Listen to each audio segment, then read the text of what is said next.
Donc, le principe d'aujourd'hui, c'est d'être capable de regarder différents diagrammes de séquence, okay, avec ses différentes possibilités, ses différents messages, ses différents fragments, puis d'être capable de savoir est-ce que certaines traces sont valides pour le diagramme qu'on vous démontre.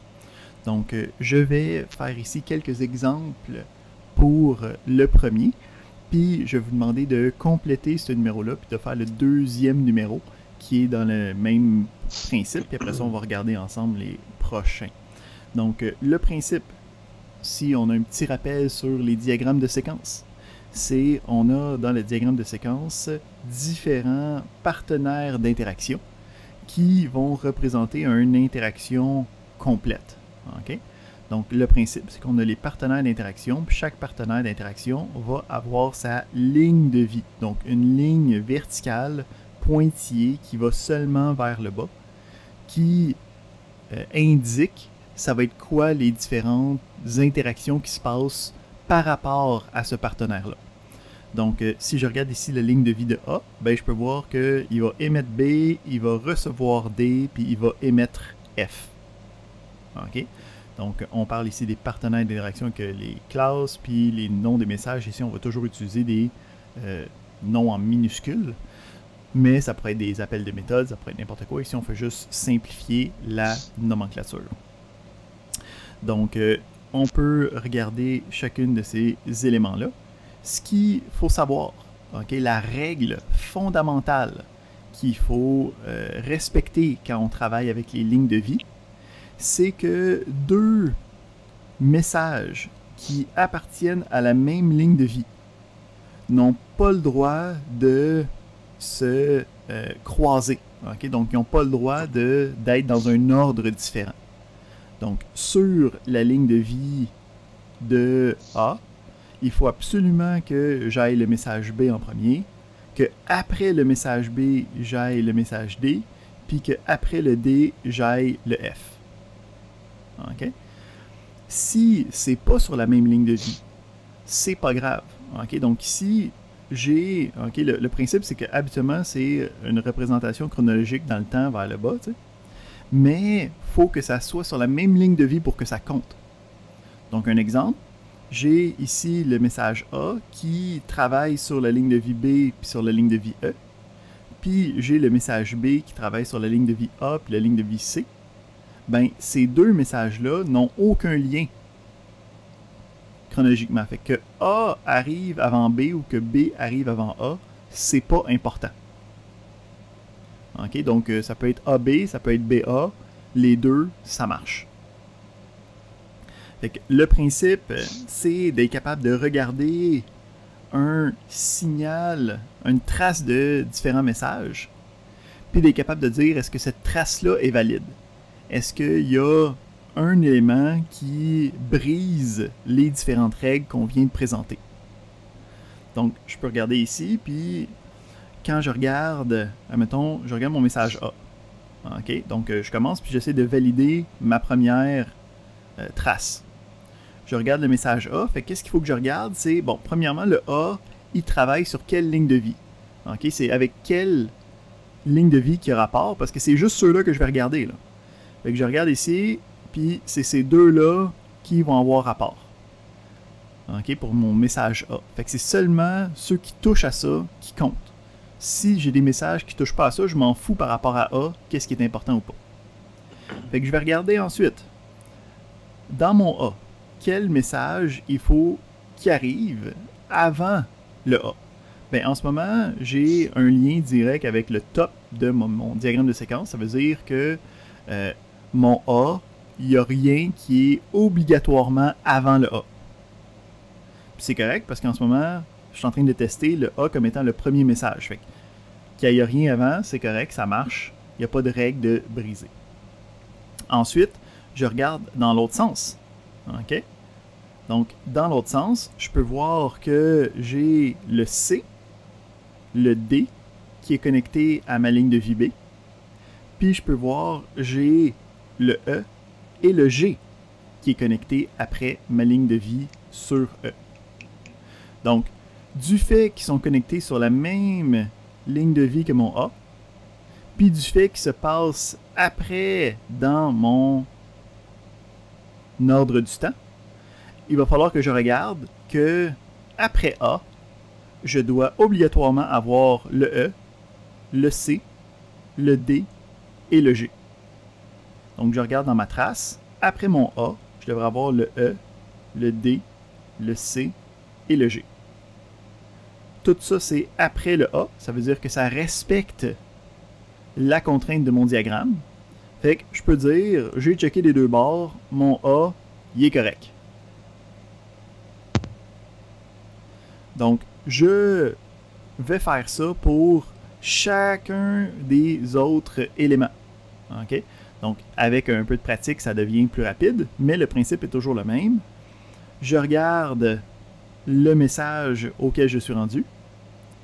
Pour le message auquel je suis rendu, je regarde les lignes de vie auxquelles il est connecté.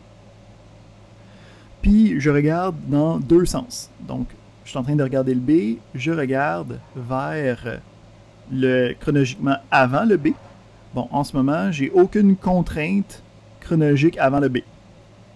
Parfait. Ça veut dire qu'il peut y avoir n'importe quoi avant le B, ou en tout cas, il n'y a pas rien qui a besoin d'être avant le B pour que ça fonctionne. Si je regarde dans l'autre sens, ben, j'ai le D, le C, le F, le G et le H qui sont tous connectés aux lignes de vie que B utilise. Donc, B utilise les lignes de vie A et C. Ben, tous les messages qui sont directement connectés à ces lignes de vie-là sont maintenant reliés aux contraintes de B. Donc, ça veut dire qu'il faut que je regarde C, D, F, G, H, puis je m'assure qu'ils soient plus loin dans le temps que B. Ben, C, D, F, G, C, D, F, G, H, je peux voir qu'ils sont tous après mon B. Ça veut dire que la contrainte est correcte, je n'ai pas de problème, j'ai réussi à regarder avant puis après le B, tout est beau, le B est bon.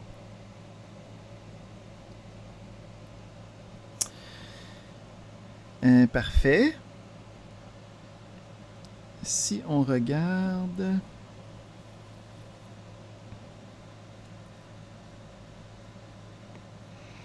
Fait que si on va ici, mettons, puis on va aller regarder celui-là ici.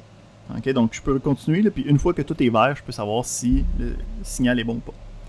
Mettons que je regarde, je fais le même principe. Je regarde ici. Premièrement, quand j'ai une série dans ma séquence, ou en fait c'est juste le A, qui est le même début que j'ai regardé à quelque part d'autre, j'ai pas besoin de tout le refaire parce que j'ai déjà checké dans le vide A qu'est-ce que ça faisait, puis j'ai déjà validé que c'était bon. Là. Fait que ici, j'ai même pas besoin de checker. Je peux tout de suite dire le A il est bon parce que je l'ai déjà checké comme étant un début de séquence préalablement. Donc tu peux ici, quand tu es en train de le faire, là, skipper des étapes juste par déduction par rapport à ce que tu as déjà fait. Fait qu'on va regarder ici mon deuxième signal qui est le C. Fait que je regarde le C. OK. Puis dans le C, OK, donc c'est connecté à ma ligne de vie B majuscule, C majuscule. Donc il faut que je regarde tous les différents messages qui sont reliés à celui-là. Donc je vais regarder dans le passé. OK, fait que je regarde ici comme ça. J'ai mon A puis mon B. OK, donc il faut que j'aille le A et le B qui soient avant le C. Fait que j'ai mon C ici, j'ai mon A, j'ai mon B. Oh! Problématique! Parce que j'ai dit le C, il faut que j'aille le B auparavant. Fait que ici, cette contrainte-là est problématique. Celui-là, c'est pas un bon signal. OK, donc ce n'est pas une trace valide pour le diagramme de séquence suivant. Donc, le but de l'exercice, c'est de regarder chacun des éléments, de regarder comme qu'on vient de faire, avant puis après, valider que tout est beau. Puis, si toute la ligne est bonne, d'être capable de dire, ben, cette trace-là est correcte, ou de dire, cette trace-là est impossible pour notre diagramme de séquence. Donc, Est-ce que vous pensez être capable de faire ça? Ouais! Alright! Ouais. Fait que je vous laisse le temps de regarder le premier numéro, donc de compléter le premier numéro. J'ai déjà commencé la première trace. J'ai déjà indiqué que la troisième trace est invalide. C'est une fois qu'une trace est invalide, t'as pas besoin de checker les autres, là. OK? Donc, il y a une erreur, c'est déjà trop. Donc, pas besoin de checker la troisième trace. Fait que dans le premier numéro, je vous demande quelle trace est valide. Fait que, mettons, on va se donner un petit 15 minutes. Fait que, on va dire... Attends.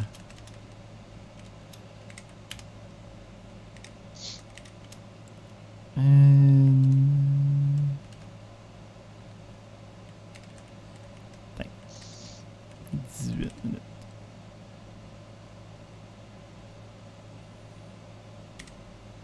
Fait qu'on va se faire une petite correction dans quelques instants. Si vous avez des questions, moi je suis toujours là. Donc on va regarder ici les différents éléments.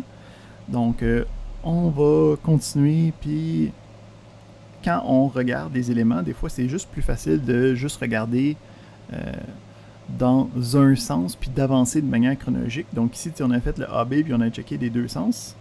Mais on peut juste regarder dans le passé, puis si tout le passé de tout le monde est correct, automatiquement, c'est sûr que ça va marcher dans l'autre sens. Donc ce qu'on peut faire ici, c'est regarder, mettons, le C, puis dire le C, qu'est-ce qui vient juste avant? Hein? Donc on peut avoir ici juste le A qui vient avant le C. On est correct. On peut dire que le C est bon. Ensuite, on regarde le D. Le D, il faut qu'il vienne après le C, après le A. Hein? Donc, tu veux toujours regarder tous les éléments qui sont avant. Puis avant le B, c'est parfait. On est ici purement l'ordre alphabétique. Fait que je peux facilement savoir que ça marche. Ensuite, mon E, faut qu'il arrive après le A. Okay, il n'y a pas d'autres critères dans le passé. Fait que on voit que c'est le E après le A, ça va bien. Notre F, faut qu'il soit après le D, après le B, après le E. Donc, on a ici notre F qui est bon. Francisco, tu as une question? Oui, j'ai pensé à ça. Si je devais réviser les deux côtés, je réfléchis comme 2 minutes par rapport à ça. J'ai conclu que je devais réviser les deux côtés avant et après parce qu'ils ne sont pas mutuellement exclusifs. Est-ce que c'est vrai ça ou pas? Ben, si tu... Puis comme il y a une preuve logique à faire, mais comme on n'est pas dans un cours de maths, là, okay? Mais le principe, c'est que tu veux regarder chacune des interactions. OK? Puis, tu peux dire, mettons, avec le message B, je vais regarder toutes les interactions dans les deux sens. Puis, c'est sûr que tu vas être correct. Moi, ce que je dis, c'est que si on avance de manière juste chronologique dans les différents messages, en regardant toujours le derrière, OK, on va toujours s'assurer que c'est certain qu'en regardant juste ce qui se passe vers le haut. OK? Fait que ici, je vais faire une preuve empirique. Fait que, en gros, moi, ce que je veux m'assurer, c'est toujours les liens sur la même ligne de vie, est-ce qu'ils vont être regardés? Hein? C'est ça que je veux m'assurer. Est-ce que chacun de ces différents liens-là, quelque part, va falloir que je m'assure assuré qu'ils soient vérifiés. Si je fais juste regarder les liens vers le haut, est-ce que ça va m'assurer de ça? Fait que si ici, je vais, puis je regarde le A, je regarde le B, je regarde le C, je regarde le D, je regarde le E, je regarde le F, je regarde le G, puis je regarde le H. Fait que j'ai juste regardé en montant, là. OK? Juste en regardant en montant, ben, je peux voir que tous les liens qui se font sur la même ligne de vie ont été vérifiés. Fait que tu peux le regarder juste dans un sens ou juste dans l'autre. Ça marche. OK? Le but ici, c'est que il faut avoir vérifié chacun de ces bouts-là, en fait. Là. T'sais, à chaque fois que j'ai deux messages sur la même ligne de vie, ce bout-là va falloir qu'il ait été vérifié quelque part. OK.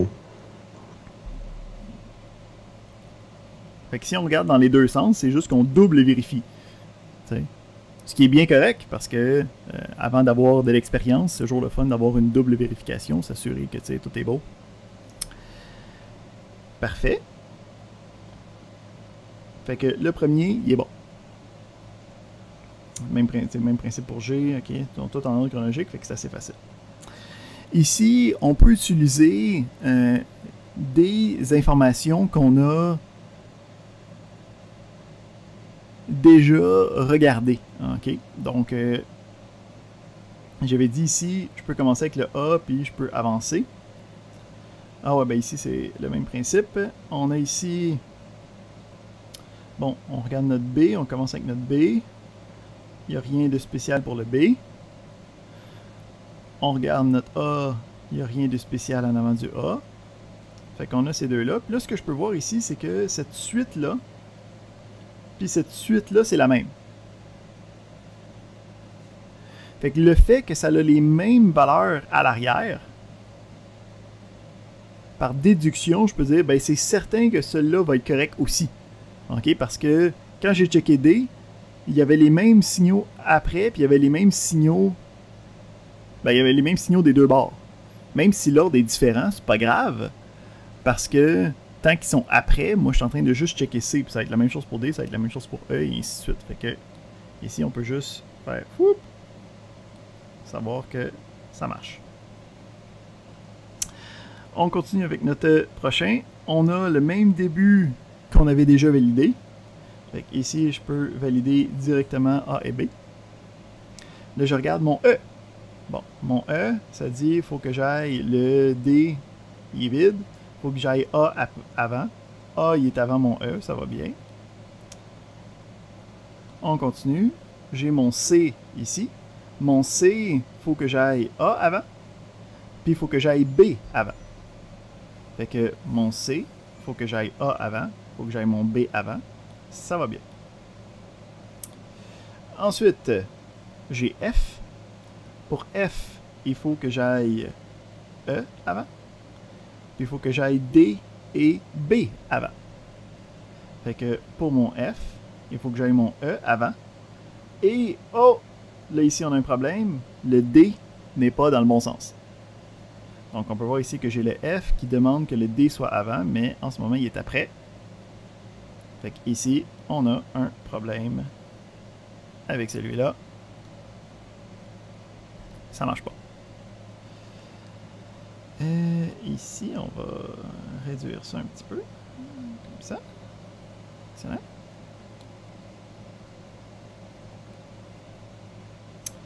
Le dernier. Donc, je peux voir ici mon ABC. Je l'ai déjà checké ailleurs. Fait que je peux facilement dire ça, c'est beau. Ensuite, j'ai le E qui est ici. Rien sur ma ligne de vidéo. Il faut que le A soit avant. Le A est avant, ça va bien. Donc, mon E est correct. On continue avec le D. Le D est ici. Il faut que j'aille mon B avant, mon C puis mon A avant. C, A, B est avant. Oups. Ben, C, A, B est avant mon D. Ça veut dire que ça va bien. Avec mon G, il faut que j'aille le C, le B, le E et le A avant. Ben, C, B, E, A avant le G. Pas de problème. Ensuite, pour le F, il faut que j'aille D, B, E avant. D, B, E avant le F. Ça va bien. Et il me reste le dernier, le H. Ben, en fait, le H, je peux voir que il peut avoir n'importe quoi, mais j'ai besoin de rien après.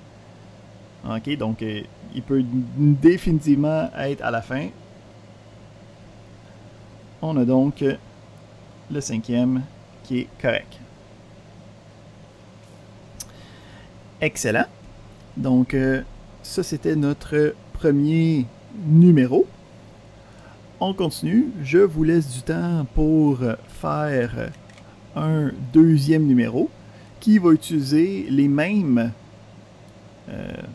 techniques. OK, donc, pas rien de trop nouveau. Juste des lignes de vie, des signaux. Puis il faut me dire lequel là-dedans, lesquelles traces dans les séries suivantes sont possibles. Fait qu'on essaie de faire ça. On se donne un autre 15 minutes. Fait qu'un petit 15 minutes. Ça nous apporte à 9h40.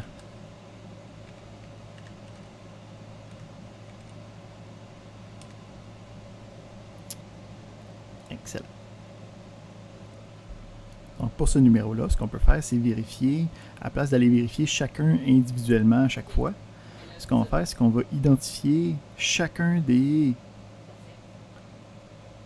contraintes individuelles, puis on va essayer de vérifier chacune de ces contraintes-là dans mon élément, dans chacune de mes traces par la suite.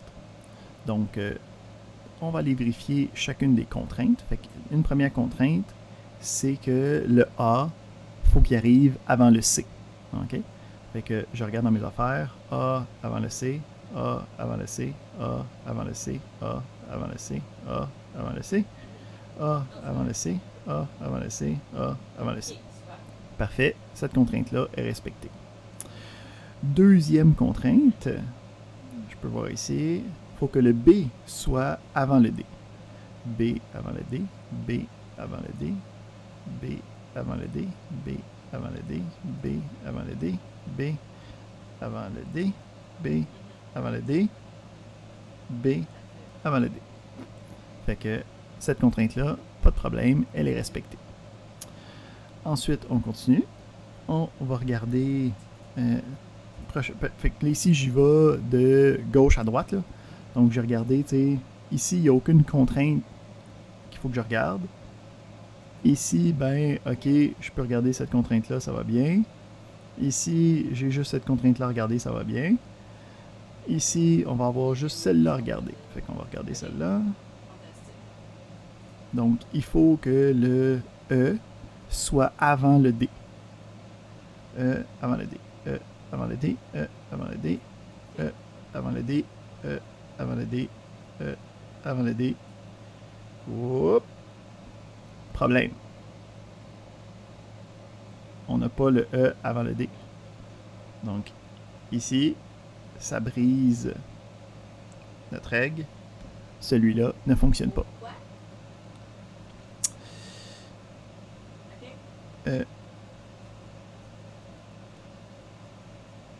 Même principe ici, en fait. Hein? Problématique. Celui-là non plus ne fonctionne pas. Donc, si on continue à regarder juste les contraintes spécifiquement, la dernière contrainte qui nous reste, c'est celle-ci. Il faut que le B soit avant le C. B avancé, B avancé, B avancé, B avancé, B avancé, B avancé, B avancé, B avancé. Mais en fait, j'aurais même plus besoin de checker les autres, hein, parce que je les avais déjà trash. Fait que ici, ça m'a permis de regarder juste les différentes contraintes. Puisque j'ai regardé chacune des différentes contraintes, je peux donc dire que tous ceux-là sont bons. Oui, Francisco, tu avais levé la main de manière sommaire. Oui, je voulais dire que j'ai repensé les trucs par rapport à vérifier l'avant ou l'après. Et c'est comme le bubble sort. Parce que si on vérifie que chaque élément avant est plus petit que le numéro que je suis en train de vérifier, donc ça sur la séquence dans l'ensemble. Donc, tu as raison. Mais on a raison. On avait décidé ensemble que c'était la bonne réponse. Parfait. Donc, on a réussi à dire tous ceux-là sont corrects. On continue. Prochaine question. Là, on commence à tomber dans les fragments. OK? Donc, on avait vu 12 fragments différents. Donc, pour chacun des fragments, il va falloir aller retourner voir qu'est-ce que le fragment implique, puis décider qu'est-ce que ça change dans ma spécification. Donc, ici, on va continuer. On a celui.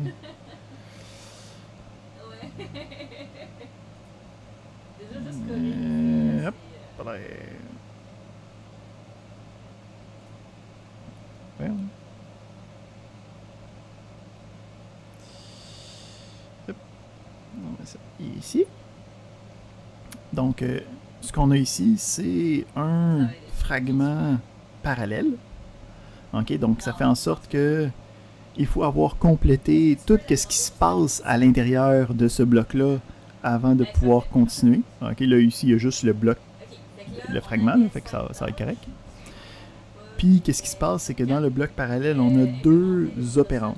OK, on a deux sections, OK, qu'il va falloir traiter. Puis, pour le bloc parallèle, il faut les traiter de manière comme s'ils étaient complètement indépendantes. Ça veut dire que même si ici, il y a un lien, ça ne va pas être une contrainte à respecter. OK? C'est comme si ce bloc-là, c'était comme un peu un autre bloc ici à côté avec les mêmes ABC qu'il y avait. OK? Donc, tu vas pouvoir avoir différents ordres à l'intérieur. Fait que je vous laisse un autre, mettons, 12 minutes pour être capable de travailler avec celui-là, pour être capable de dire, OK, quelle trace là-dedans est des traces valides. Fait que on va corriger. 3. D'accord. 10 heures.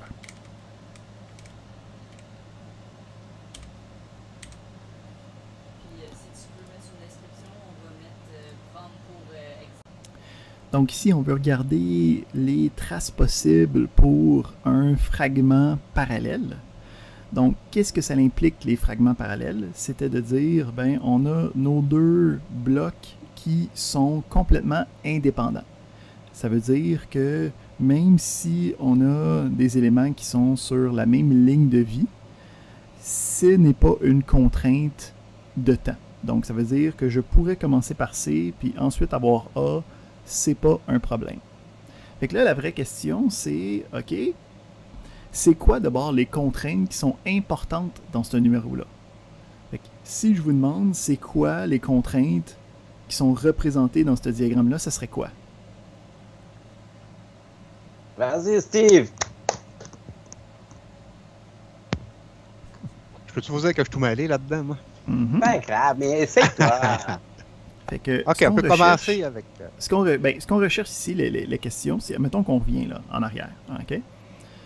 Ce qu'on a, c'est sur nos deux lignes de vie, hein, tu sais, puis on a des messages qui partent des lignes de vie. Ce qui est important, c'est quand on a deux messages qui partagent la même ligne de vie. C'est ça qui est important. OK?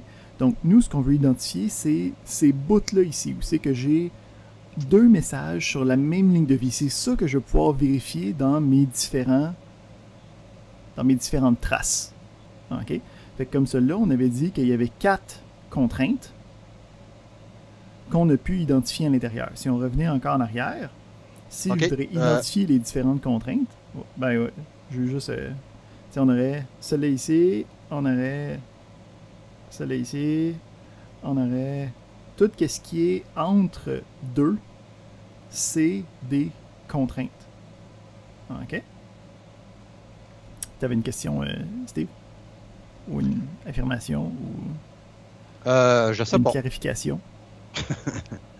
Non, c'est beau. OK.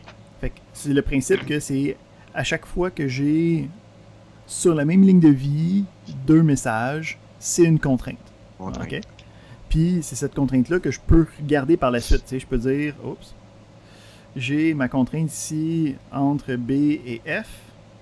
Ben, je peux vérifier B et F, c'est dans le bon ordre. B et F parce que c'est dans le temps. Donc, on a le temps ici. Fait qu'il faut que ça respecte cette contrainte-là. OK? Fait que là, la question, c'est dans cette séquence-là, dans ce diagramme de séquence-là, quelles sont les contraintes? Fait que Steve, je te demande, c'est quoi les contraintes qu'il y a dans ce diagramme-là? Qu'est-ce que tu peux me répondre? OK, là, on a un segment par, c'est un segment. Exact. Ça veut dire que sur la première ligne de vie, on a le A et le C. Mais là, je ne sais pas si, vu que c'est un segment, parce que si je me rappelle bien, il s'exécute en même temps. Exact. Donc, tu as bien raison, c'est différent. Quand on a le bloc parallèle, même si on a quelque chose qui passe à travers ça ici, ça ne compte pas comme étant une contrainte. OK. OK? Fait que notre première intuition de dire, ben ici, il y aurait une contrainte, non, il n'y en a pas de contrainte. Il n'y en a pas. OK? Il y aurait une contrainte sur la ligne de vie de B. Entre quel message? Entre le message de A et le message de B. Exact. Donc ici, on aurait une contrainte ici. Il faut faire attention parce que, encore une fois, tu sais, le message C est aussi sur la ligne de vie B. Mais puisqu'il passe à travers ici le bloc de paralysation, ça ne compte pas comme étant une contrainte. Quelle autre contrainte est-ce qu'il y aurait dans ce diagramme de séquence-là? Dans le premier segment, il n'y en aurait pas d'autres. Excellent. On pourrait descendre au deuxième segment qui a une contrainte sur la ligne A qui s'en va vers la ligne B, la ligne de vie B, qui est la contrainte. Non, là, je dis n'importe quoi, là. C'est ça. Il n'y a pas de contrainte dans le deuxième segment. Exact. Ici, en passant, on appelle ça des opérandes. OK? Donc, fais attention, le fragment, c'est ça ici. OK? Donc, on a une mini-séquence, un bloc de séquence ou l'opérande. Donc, puis tu as bien raison. Il n'y a pas de contrainte additionnelle ici parce qu'on n'a aucune paire de messages qui partagent la même ligne de vie. OK? Fait que ça veut dire que la seule chose qu'il faut que je regarde comme contrainte, c'est des segments A. Que le A arrive avant B. Fait que, ça, c'est parce que... Excuse-moi, c'est parce qu'il est placé avant le B dans la ligne du temps? Exact. Okay. Donc, quand on regarde notre diagramme, le temps est sur la verticalité. OK? Mais pas purement sur la verticalité, juste quand c'est sur la même ligne de vie. OK? Fait que ceux-là ici, même si le D est plus bas, puisqu'ils se croisent pas, c'est pas une contrainte. OK?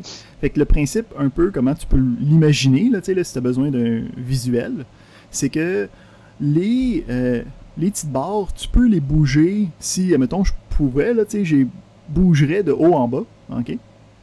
Puis, tant que tu ne croises pas sur la même ligne de vie, t'es correct. Tu sais, fait que là, j'ai mon C puis mon D qui sont comme ça, mais qui sont sur 2 lignes de vie différentes, fait que je peux les bouger puis ça dérange pas. Mais si j'ai 2 messages, le A puis le B, qui sont sur la même ligne de vie, c'est comme s'ils se frappent dedans. Tu sais, ils peuvent pas se croiser. Donc, il faut regarder sur chacune de nos traces, est-ce que le A vient avant B. Avant le B. Fait que continue avec ça, Steve, t'es parti pour la gloire. OK, si on regarde les réponses en bas, là, 1 est bon. 1 est bon parce que on a le A qui est avant le B. Avant B, ouais. Le 2 est bon aussi. A est avant le B. Ouais. Le 3, on peut l'éliminer. Le 4 aussi. Ben ça, c'est tous ceux qui sont bons. Ah, OK. C'est ça, là, c'est n'importe où, tant qu'à l'intérieur, le A est avant le B, on est correct. T'sais? OK, c'est pas une séquence. Ben, c'est une séquence, mais on vient de dicter que la séquence, la seule contrainte, la seule problématique possible, c'est qu'il faut que le A soit avant le B. N'importe quelle autre configuration est possible. C'est-à-dire que tu pourrais rouler, comme l'exemple, le troisième point, tu pourrais rouler le C, le D, mais quand il faudrait absolument que tu roules ton A avant ton B. Exact. Ça ne changerait rien dans l'exécution. Puis même, tu n'es pas obligé de le rouler directement après. Si on regarde le 4, la question c'est est-ce que le A est avant le B? Ouais. Fait que c'est bon. Ouais. Correct. Le 5 est pas bon, en tout cas, là. Fait que le 5... oui, le 5 est bon. Est-ce que le A est avant le B? Ouais. Excellent. C'est la Le seule 6 question est bon qu'on a à aussi. se poser. Ouais, c'est la seule le A est avant contrainte. le B? Okay. C'est ça, parce que c'est la seule contrainte. Le 7 est pas bon. Est-ce que le A est avant le B? Oh! Problématique. On sort les fusils. Et voilà. OK. Parfait. Est-ce que ça s'en vient, ça s'en vient. C'est ça. Ça rentre, ça rentre. Ouais. Cool, Steve, félicitations. C'est comme ça, c'est comme ça. On y va. Besoin d'une douche, là. Fait que parfait, on continue. On va regarder le prochain.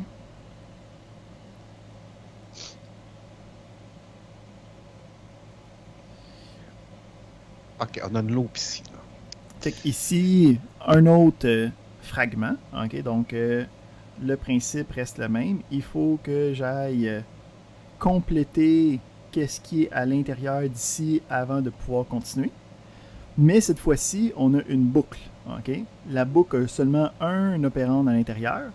Puis qu'est-ce qui se passe, c'est que la boucle peut se répéter un nombre de fois. Donc comment est-ce que ça a marché? C'est qu'on va regarder ici le nombre de répétitions. Il peut y avoir un minimum puis un maximum. Là, ici, on a juste une étoile, ce qui nous indique qu'il peut y avoir de 0 à une infinité de répétitions, OK, avant d'y aller. Fait que ici, qu'est-ce qui est intéressant, c'est que les contraintes, OK, ils vont être entre le bloc lui-même puis les autres éléments. OK, fait que je peux faire la boucle autant de fois que j'ai besoin. Puis ici, j'ai une contrainte qui me dit que après la boucle, j'ai le C. OK. Donc, je vous laisse un autre 15 minutes. On se reprend donc à 10h30 pour être capable de regarder celui-là. Fait que de retour, fait que si je vous demande quelles sont les différentes traces qui sont possibles pour notre élément, vous pouvez répondre dans le chat si vous vous sentez moins apte à envoyer ça directement par la voix. Qu'est-ce qui marche là-dedans? Le 2, le 3, le 4, le 7, je suis pas sûr. Mm-hmm. De mon côté, là. Est-ce qu'on a des alternatives? Moi, j'y allais avec le 1, 2, 3, 4. Mm-hmm. Fait qu'on a des overlaps de 2, 3, 4. Oui, moi aussi, je pense la même chose. Jusqu'au 4. Un à 4 aussi? On va voir Oui, que ça donne. 4 inclus. Excellent, excellent. Parfait. Fait que les choses qu'on va se demander, c'est on va commencer à être plus efficace, hein, puis on va commencer à se demander c'est quoi les différentes contraintes qu'il faut que je représente pour être capable de travailler dans ce diagramme-là. Fait que le principe ici des contraintes, c'est il faut que je regarde ceux qui sont sur la même ligne de vie et que sont reliés ensemble. Donc, si on commence, j'ai une boucle, ok? Donc, le principe, c'est que le fragment lui-même est relié, ok? Donc, en ce moment, je peux vivre le fragment comme étant comme une espèce de méga affaire qui peut être reliée aux autres choses. Donc, ce que ça implique, c'est que les choses qui sont reliées sur les lignes de vie du fragment, doivent répondre aux différents critères à l'intérieur. Donc, ce que ça implique ici, c'est que on a le C qui est ici relié avec les éléments de notre fragment. Donc, ce que ça implique, c'est que j'ai une première contrainte ici. Donc, je vais avoir ma boucle, puis après ma boucle, je vais avoir des choses avec C. OK? Ensuite, j'ai les éléments qui sont à l'intérieur de la boucle. OK? Donc, le principe de la boucle elle-même, c'est aussi une contrainte. OK? Donc, le principe de dire, je peux répéter, puis ici, particulièrement étoile fois, ce que ça implique, c'est que je peux répéter de 0 à une infinité de fois. Puis, quand je suis en train de répéter, qu'est-ce qui va se passer? Ben, je vais avoir une contrainte à l'intérieur qui me dit il faut que le A soit avant le B. OK? Donc, le principe ici, c'est qu'il faut que j'aille une boucle suivie du C. Puis dans la boucle, je peux répéter plusieurs fois A suivi de B. C'est ça la prémisse de ce diagramme-là. Donc, si je regarde okay, le plus facile, là, okay, le 2, pour commencer, puis je me demande est-ce que ça répond aux contraintes. Fait que la première chose, c'est j'ai mon C, puis avant le C, j'ai des éléments de la boucle, puis je peux voir que c'est des A puis des B. Okay? Fait qu'ici, j'ai mon C, puis je peux voir qu'avant ça, j'ai juste des A puis des B, fait que je sais que cette contrainte-là, minimalement, elle est respectée. Ensuite, j'ai la boucle. Okay? Donc la boucle, ça peut se répéter plusieurs fois. Donc ici, il faut que je regarde ici que quand j'ai A, ça vient avant B. Donc j'ai un A suivi d'un B. Donc ça ici, c'est une itération de la boucle. Ça semble correct. Fait que je semble avoir respecté toutes mes affaires pour ici. Donc on a un petit crochet pour celui-là. Si on prend le troisième par la suite, ben, même principe, on a notre C qu'il faut qu'il soit après les éléments de ma boucle. Donc, on a notre C, puis je peux voir ici, j'ai les A et les B des éléments de ma boucle. Parfait. Après ça, si je regarde la boucle, c'est A suivi de B. Donc, A suivi de B, ça c'est une itération de la boucle. Je peux répéter de 0 à une infinité de fois ça.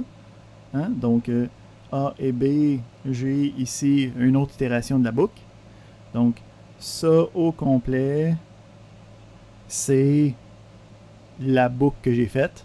Ce coup-là a été fait 2 fois. Tout est respecté, ça va bien. Fait que celui-là, même principe, ça va bien. Oui, Steve? Je me demandais, avec la boucle, si on arrête, disons, comme l'exemple 3, A, B, C, et qui pourrait-tu revenir dans la boucle, A, B, C, une espèce de boucle infinie, là? Non, OK. Ben, il pourrait pas revenir parce que le C ne fait pas partie de la boucle. Ah, OK. Hein? Ah, OK. Donc, ouais, la boucle ici est délimitée par le fragment. OK. OK? Fait que c'est comme une fois que tu as fini ta boucle puis tu commences à faire des instructions, tu peux pas revenir dans ta boucle. T'sais. Ouais. Fait que c'est ça le principe. Parfait.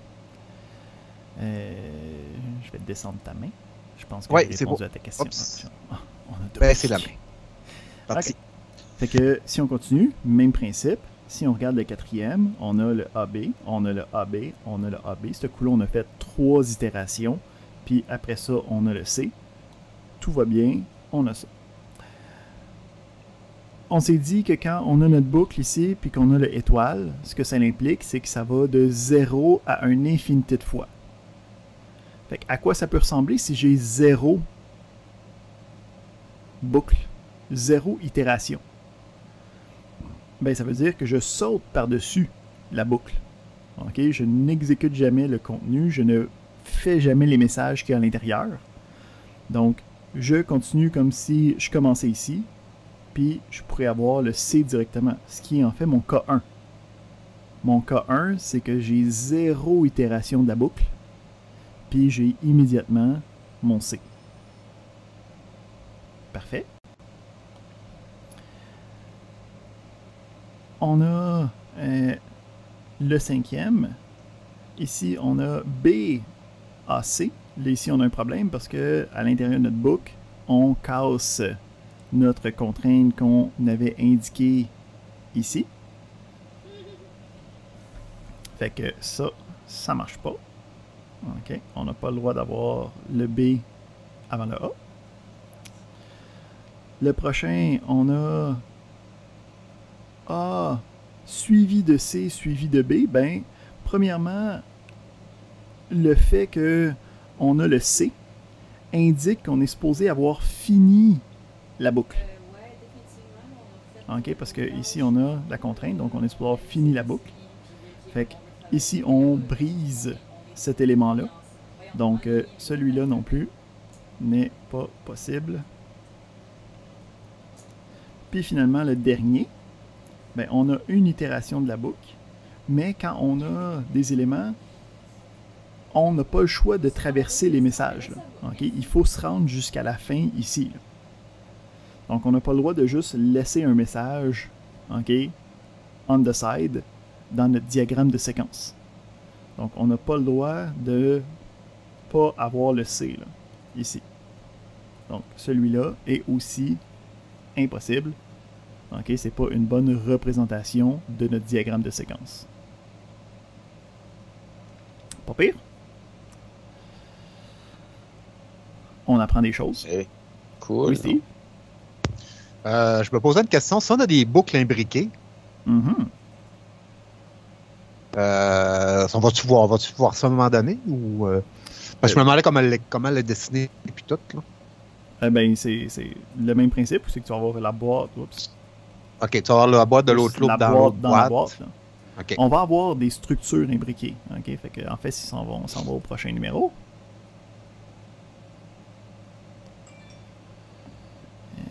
Ici. Yeah. J'ai-tu... Non, je peux faire autre chose. Je veux peser sur ces pitons-là. Non?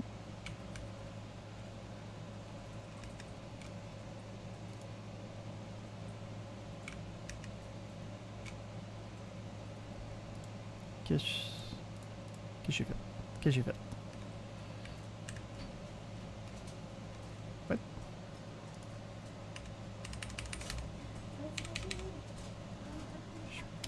J'ai cassé mon keyboard. Keyboard? Are you back? Hello? Ok, pardon. Mon keyboard voulait plus pendant un instant. Là. Ça, c'est le nouveau, ça? Oui, c'était mon nouveau keyboard, là. Il fait des sons et tout, là. J'ai tout setupé comme il faut, là. Moi, je suis allé à Disson électronique, puis j'ai vu des claviers mécaniques. Je me suis dit, ah, Hugo, on a un. Je m'en achète un aussi. Je l'ai acheté, je l'ai testé, puis je l'ai trouvé pas confortable pour la poignée. Ici, il était comme prêt. Ouais. Puis je l'ai retourné. Ça dépend de l'ergonomie du clavier. Là. Oui, puis aussi mais de l'ergonomie de tes mains. Ah, oui, ça, mais après j'ai acheté ça. Tu vois, c'est comme des mousses, un truc pour mettre à côté du clavier. Aussi. Maintenant, je suis prêt pour mon clavier mécanique. Mais c'est ta faute. En fait, il y en a qui viennent avec... Attends. Là, je vais vous montrer des choses un petit peu geek, là. Pardonnez-moi.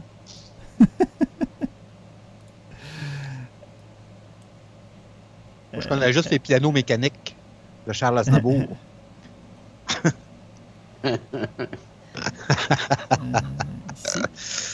Fait que, attends, je vais vous montrer ça. Faut que des claviers mécaniques.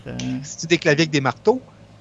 Ben non, en fait, c'est que des pianos. Le principe, c'est que les claviers normaux ont ce qu'on appelle des dômes en plastique pour avoir la touche qui fait connexion avec le contact électrique. Mm-hmm. Okay? Fait que, tu sais, c'est comme squishy puis un peu lettre. Ouais, j'ai déjà ouvert des claviers. Ben, c'est ça. Qu'est-ce qui est mécanique dans les claviers mécaniques? C'est la switch qui va peser sur la touche. Donc, Ici, tu peux voir, Ok. j'ai des switches à part, là, c'est sorti de mon clavier. Puis, en gros, le principe que c'est mécanique, c'est que ici, c'est un élément avec un actuateur à l'intérieur qui va faire le contact. OK? Donc, puis dépendamment des switches, il va y avoir des switches linéaires, comme celui-là ici. La couleur, là, c'est une rouge, là, c'est une MX Red. Fait que le principe, c'est que c'est juste à un certain point, ça fait un contact, mais il n'y a pas de rien d'audible ou de tactile. Mais il y a d'autres sortes de switches, comme ceux de mon clavier, que quand je clique dessus, est-ce que tu entends Ah, ok, t'as un retour. le clouc? Ouais. Parce qu'il y a un actuateur qui se déclic, puis tu peux sentir la touche. OK? Dépendamment du type de switch, ça va faire différentes sortes de bruits. Là, j'ai des switches qui font pas de bruit parce que j'ai quelqu'un d'autre qui travaille à côté de moi qui est aussi en télétravail. Fait que j'avais avant des switches qui étaient plus méchants. Avec ce clavier-là. Fait que tu peux ça sent entendre. beaucoup plus, C'est hein. ça. Tu sais, là. Ouais. On voit la différence. Fait que le principe, c'est ça. Mais si tu cherches des claviers qui sont ergonomiques, il y a celui-là qui est comme le grand frère de celui-là que moi j'ai acheté, qui est un clavier séparé. Wow. Wow. Wow. OK? Wow. Avec, J'avoue. si tu regardes, il y a des petites mallettes sur le côté là, qui font en sorte que tu peux lever l'élévation pour pas avoir tes mains droites. OK? Puis, comme tu disais, pour les poignets aussi, tu peux aussi avoir en ajout un dossier, OK, qui permet d'accoter tes poignets. Fait que ça, c'est... Ça, Ouais, c'est le luxe, hein. grand frère de celui-là que moi j'ai acheté. Moi, je voulais quelque chose de très minimaliste, là, fait que, mais sinon, c'est celle-là que j'aurais été chercher. Ouais. Les belles bebelles. Ouais. Puis c'est effectivement des bebelles qui peuvent coûter sensiblement cher. Tu sais, comme Ouais. ce que je viens de vous montrer, c'est 325 US. Ouh. Ouais, je fais le test avec le clavier mécanique parce que c'était 55 piastres. Je me suis dit, ouais, je vais ouais, tester. c'est ça. Ok. Assez parlé de choses extrêmement courtes. Revenons à nos moutons. Donc, prochain exercice, je vous demande ici de répondre à une combinaison des deux choses qu'on vient de faire. Fait qu'on va avoir un segment justement imbriqué. OK? Donc, un segment parallèle avec deux opérandes. Puis dans le deuxième opérande, on a un autre segment qui est la boucle. Fait que, même principe, je vous demande dans celui-là, c'est quoi les traces qui sont valides. Je vous laisse un petit peu plus de temps là, parce qu'il est un petit peu plus funky. Fait qu'on donne, mettons, 20 minutes. Fait qu'on revient à 11h05 pour travailler là-dessus. OK. D'accord. OK.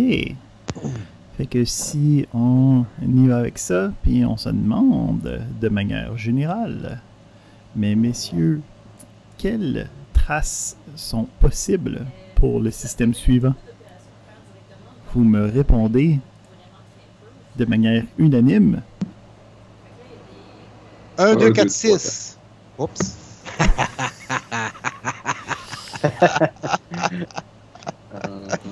Ben, Un, deux, trois, j'ai pas quatre. entendu les mêmes chiffres, fait que ça va être intéressant bon de signe. voir qu'est-ce qui se passe.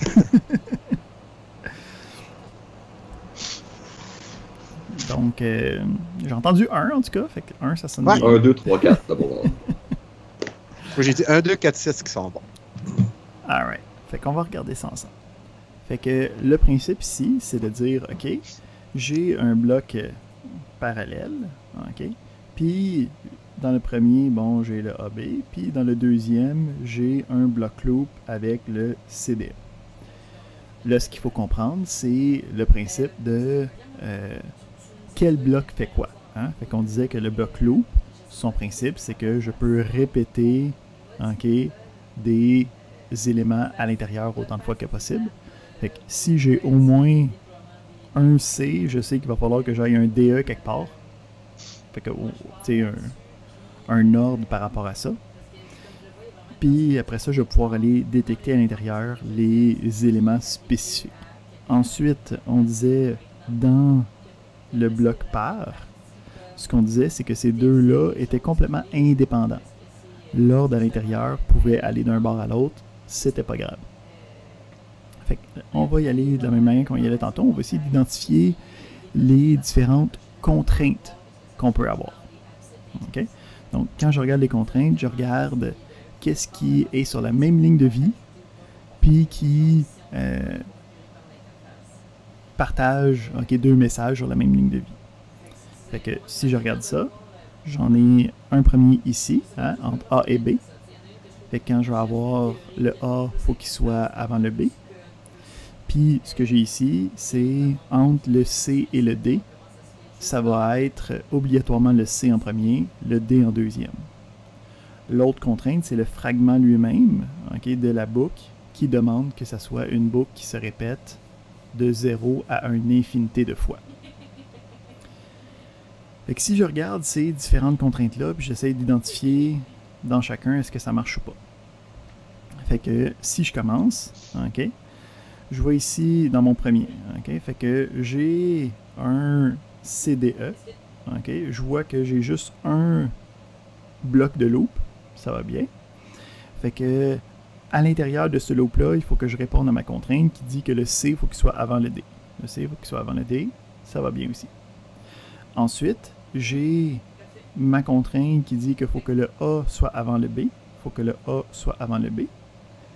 Puis, à cause des blocs parallèles, ça fait en sorte que je n'ai pas d'autres contraintes.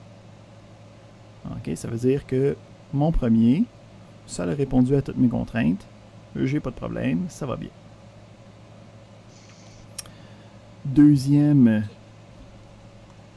dans la liste, on a notre ACDBE. On continue, on fait les mêmes requêtes, les mêmes tests. Donc, on va regarder est-ce que, bon, je vois un A, fait que je regarde est-ce qui est avant B. A est avant B, ça va bien. Puis, je regarde, j'arrive à toi, Francisco, dans un instant. J'ai des C, fait que je regarde le principe de boucle, donc j'ai un CDE. Donc j'ai un élément de boucle, ça va bien. Puis à l'intérieur de ça, je dis que il faut que le C soit avant le D, le C est avant le D. Donc, toutes mes contraintes semblent complétées. Oui, Francisco? Dans la trace numéro 1, j'aurais pu avoir E à la fin et ça serait correct aussi, n'est-ce pas? Oui. Okay. Totalement. Merci. Fait que celui-là aussi est bon. On continue. On a le troisième. Donc, on commence, on a un A. On a dit que le A, il faut qu'il soit avant le B. Ce qui est correct. Donc, ça ne dérange pas s'ils ne sont pas directement un côté de l'autre. Il faut juste qu'ils soient après. Puisque ici, on a des blocs parallèles. Ça indique que faut juste qu'ils soient un après l'autre. Ensuite, on a la boucle. Je vois qu'il y a un C. Fait que j'ai au moins une itération complète de la boucle. Puis à l'intérieur de cette itération, je peux voir que le C est après le D. Fait que ça va bien de ce côté-là.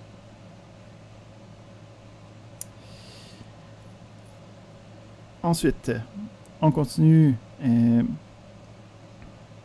avec le quatrième. Donc, notre quatrième, on a un C au début. Donc, on a une boucle. Je peux voir ici, j'ai un C, D, E. OK, ça va bien. Fait que j'ai le CDE. Je regarde le C est avant le D. Ça va bien. Je regarde le A est avant le B. Ça va bien. Donc, toutes mes contraintes sont respectées. On continue. J'ai ici pas de CDE. OK, c'est correct parce que la boucle va de 0 à une infinité de fois. Ça veut dire que 0 fois, c'est bien chill. Je regarde ensuite, fait que pas besoin de checker cette contrainte-là parce que celle-là est juste jamais faite. Après ça, j'ai celle-là ici qui me demande que le A soit avant le B. Oh, c'est pas le cas. Problématique. On a ça. Mais si on avait eu AB, ça aurait été correct. Ensuite, on reprend le même principe.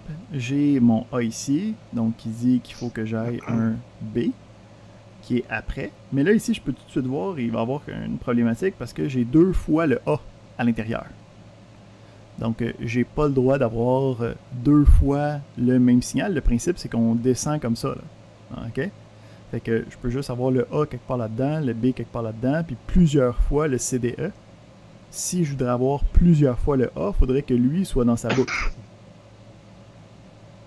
Donc, puisqu'il n'est pas dans une boucle, j'ai pas le droit d'avoir 2 fois le A. Donc, celui-là est aussi problématique.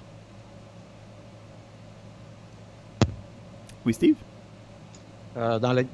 Pour l'exemple 5, là, si on aurait mis E, C, D, B, A, ça aurait été bon. Ça aurait été bon. E, C, D, A, B. Faut quand même que ce soit A, B. Là, tu sais. Ouais, c'est ça, A, B, ouais. Mais effectivement, le E pourrait arriver avant parce que il n'y a aucune contrainte autour du E puis du CD. Ouais. OK. Merci. Learning.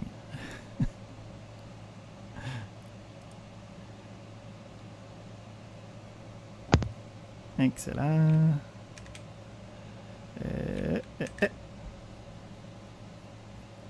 On continue. On va essayer d'autres.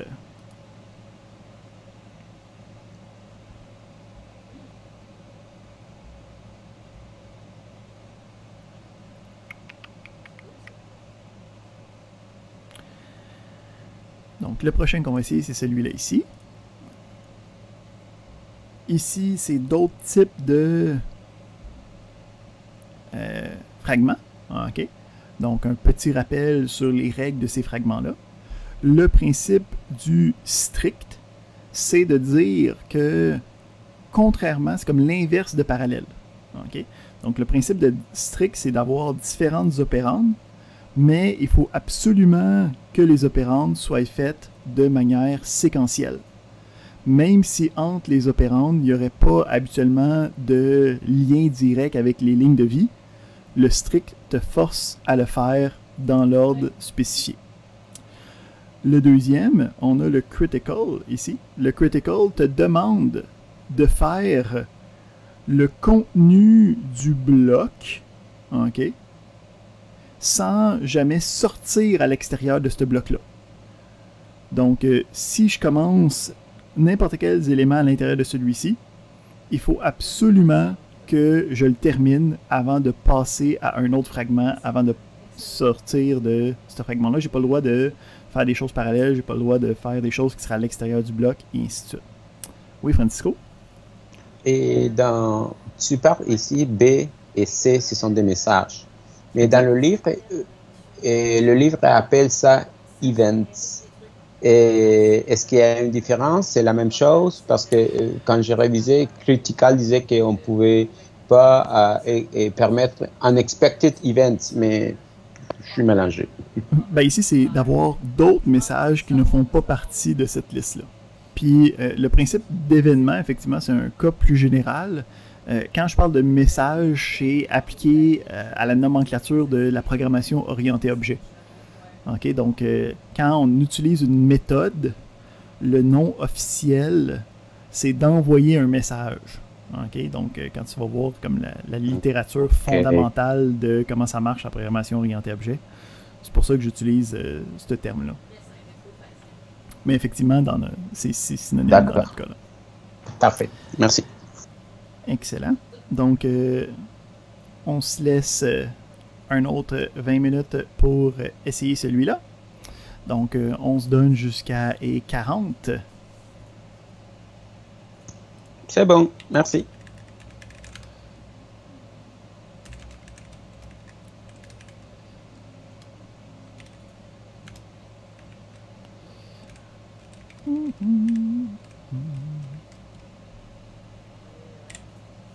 Comme ça. Alright. Fait que, dernier numéro de la journée. On a ici le principe de bloc fragment strict. OK? Puis, le strict, qu'est-ce que ça l'indique? C'est que les différentes opérandes, faut absolument les faire de manière séquentielle. Même si entre différents messages, il n'y a pas de lien sur la même ligne de vie, il faut absolument répondre à cet élément-là. Ensuite, on a le critical qui nous dit qu'il faut absolument, quand on commence un des messages à l'intérieur, passer à travers tous les messages avant de sortir. On n'a pas le droit d'avoir, c'est comme l'inverse complet de la parallélisation. C'est quand je commence à l'intérieur d'un segment, d'un fragment critical, il faut absolument que je passe au travers avant de faire autre chose dans mon programme. Fait que, on regarde ici nos différentes contraintes qu'on a à l'intérieur. Ben, on n'a aucune contrainte qui est directement sur des lignes de vie. C'est assez intéressant dans celui-là. Le principe, c'est vraiment notre strict qui va être notre contrainte principale. Puis, on va avoir le bloc critical qui va être comme la contrainte secondaire. Donc, quand on va regarder ça, il faut absolument faire attention que le A soit fait avant, que celui-là qui est le critical qui demande déjà d'être fait soit fait en deuxième, puis qu'en troisième, on ait le D. Donc, si on regarde ici notre premier exemple, okay, ben, on a A, suivi du BC, suivi du D, ça va bien, on est en business. On check le deuxième, on voit le A, okay. On voit le BC, même si on a le CB, okay. On a un bloc critique ici, mais à l'intérieur, c'est quand même une séquence normale. Okay. Donc, tant que je complète tout ce qu'il y a à l'intérieur de manière normale, ça veut dire qu'on a le droit d'avoir soit le C en premier, soit le B en premier, c'est legit. Okay. Donc, on n'a pas de problème à avoir le CB suivi du D à la fin. Celui-là, on est correct. Le troisième, ben ici, on a un problème. On dit, on commence avec le D, mais à cause du strict, on dit qu'il faut faire dans cet ordre-là obligatoirement. Donc, on n'a pas le droit d'avoir le D en premier, parce que même s'il n'y a pas de lien avec d'autres lignes de vie, le fragment strict demande à ce que chacune des opérandes soit faite séquentiellement. Ok, donc c'est comme si ça ici, c'est comme un gros bloc de messages. Donc la ligne ici devient entre toutes ces parties-là. Donc j'ai pas le droit de faire le D en premier. Il faudrait que le A soit fait avant le D. Donc celui-là marche pas. On a le A, ça va bien. Ensuite, on a le B, ok, on a notre affaire. Ben ici, on a le C, il faudrait que le critical soit fait en premier, donc il faudrait que ce soit B, C. Là, on a le D qui est ici, ça ne marche pas. Ok, donc on ne peut pas faire ça. Ici, cette partie-là ici n'est pas possible.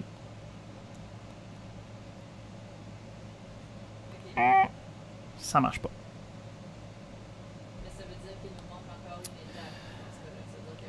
Finalement, on a le B. Ben, encore une fois, on nous demande de faire le premier fragment pour le premier opérande de notre fragment strict. Ben, c'est pas le cas ici. Donc, celui-là est aussi problématique.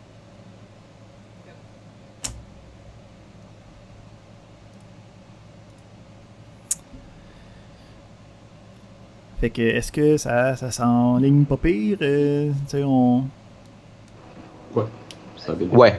Ouais, c'est bien aligné. C'est comme excellent, excellent. Du beau petit puzzle. Fait que... Ouais. Vous allez me manquer. Hein? On va passer à toi fort. La semaine prochaine. Ah, on oui, va avoir le travail à faire par rapport au diagramme de séquence. On commence à s'enligner pour ensuite notre examen qui va arriver juste avant les vacances, hein, parce que nous autres, on a un bloc de vacances, puis après ça, on revient pour comme une dernière petite partie, là. Fait que nous, on va faire un examen juste avant de partir en vacances, qui va couvrir toute la matière qu'on va avoir vue jusqu'à date. Puis, pour s'assurer d'avoir les bonnes connaissances, surtout pour les 2 premières parties où c'est qu'on a fait plus de la conception, hein, on va revenir puis on va faire des exercices du même type qu'on a fait pour les 2 derniers diagrammes pour qu'à l'examen, on puisse performer de manière optimale dans un cadre académique. Génial. Ouais. C'est bon? Alors, semaine prochaine, tu précises la date de l'examen ou ça va être la dernière journée des classes avant les vacances? Ouais, ben c'est ça. Nous autres, c'est comme genre le 17 juillet, je pense, quelque chose de même, notre affaire. Là. C'est juste avant les vacances. Juste avant les vacances, parfait. Ouais, c'est ça. C'est là. Question, moi. Le